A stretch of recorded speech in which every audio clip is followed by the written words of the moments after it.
Hello বন্ধুরা, মৌসুমি রান্নাঘর daily ব্লগে সবাইকে স্বাগত জানাই। আজকে যে চাল কুমড়ার কুমড়ো দিয়ে মানে মাখা মাখা বটির মতন হবে, আর উচ্ছে কুমড়ো টমেটো সব দিয়ে মাছের মাথা দিয়ে চচ্চড়ি হবে, আর পাবদা মাছের ঝোল হবে। যে পাবদা মাছ ঝোল হবে, ব্লগটা দেখতে থাকুন বন্ধুরা। এই যে মাছের ঝোল আদা জিরে দিয়েছি, একটু কাশ্মীরি লঙ্কার গুঁড়ো দিলাম, কারণ একটু রঙটা হওয়ার জন্য। আদা জিরে কাঁচা লঙ্কা, বেগুনটা ভেজে তাতে আদা জিরে কাঁচা লঙ্কা দিলাম, নুন হলুদ দিলাম। পেছনের মাছটা পাবদা মাছটা যেখানে দেখি ওই যে হলুদ দিয়ে তরকারিটা হচ্ছে চাল কুমড়ো অসম্ভব দিয়ে ব্লগটা দেখি।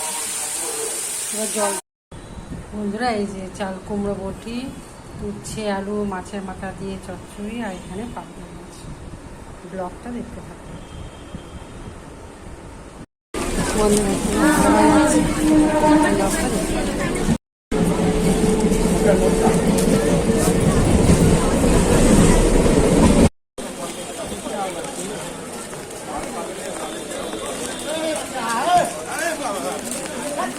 চাদর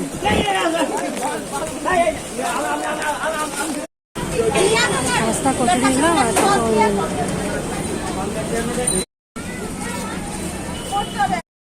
আপনার মাঠে একটু বাজার করতে এসেছিলাম, বাজার করে রেখেছি, এবার বাড়ি যাবো।